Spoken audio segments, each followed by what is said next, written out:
In today's show, quick little mini show because there was a trade in the NBA. Let's discuss that right now. Michael Bolton. Thanks, Josh. It's Michael Bolton here, and it's time for another episode of the Locked On Fantasy Basketball Podcast. Let's get to it. Let's get to it, indeed. You are Locked On Fantasy Basketball, your daily fantasy basketball podcast, part of the Locked On Podcast Network.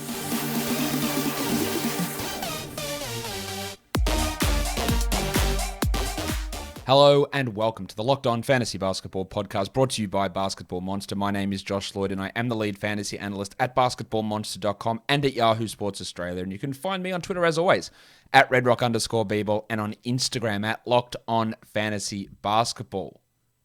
Now, this does not take the place of my usual show. Today, there will be a show coming where I react to the Locked On Podcast Network's Ultimate Mock Draft. Normally, I'm a part of that mock draft, but I was away when they recorded it, so I'm just doing a reaction show to that draft. So you'll hear all my takes on all their picks in that one. But there was a trade that was announced, so let's talk about that trade right now. Memphis and New Orleans making a deal. We have Eric Bledsoe, Steven Adams, pick number 10, pick number 40, and a top 10 protected 2022 first-round pick, which is the Lakers. That all goes to Memphis.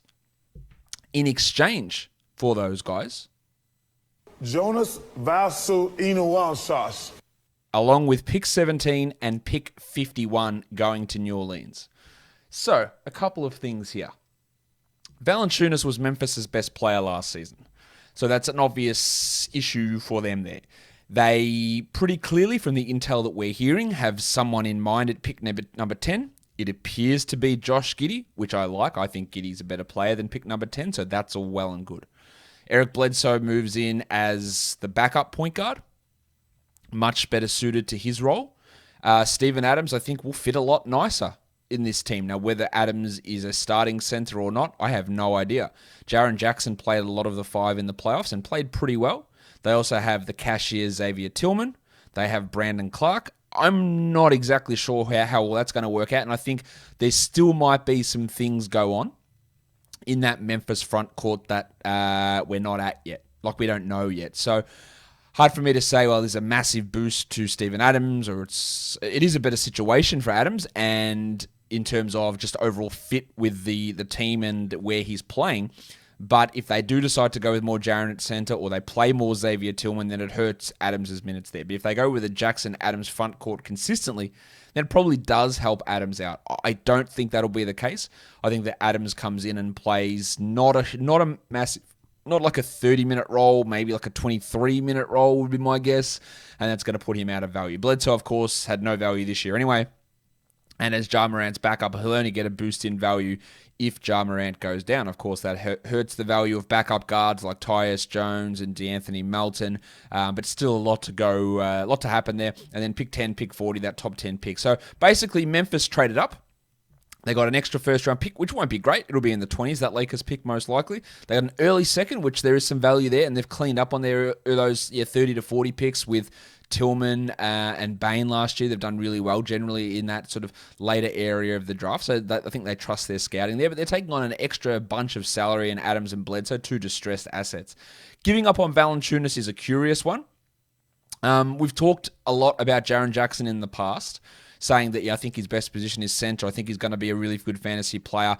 And Valanciunas is not going to be on this team forever, and eventually he's going to go. Now, of course, they traded Valanciunas for a center, which is not an ideal scenario, but Valanciunas was never going to be the player in a couple of years' time that sat with this team as their number one guy. Like, he was not going to be that near center when they become this really good team. So I understand that. Getting Adams, and Adams is not a guy that you have to necessarily invest huge amounts of playing time in by any means.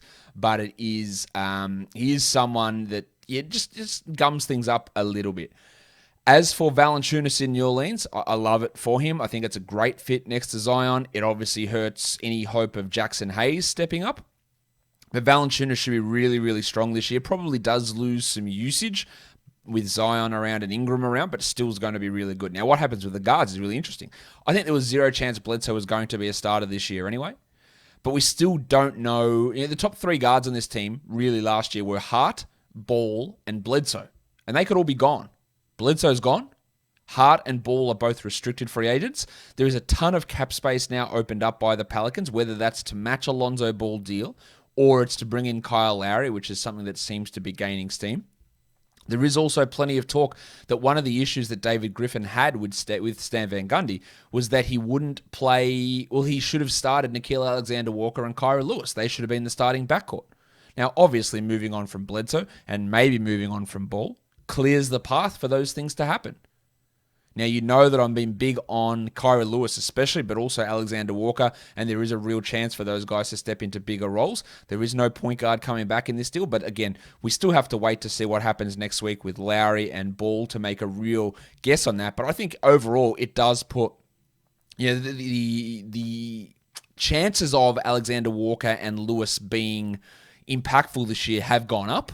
They're still not at a guaranteed level because, again, Ball and Lowry could be there, but they have gone up for Lewis and Alexander Walker to have an impact in their value for this upcoming season. But there's still a lot of water to go under the bridge here with the Pelicans and with the Grizzlies for that matter.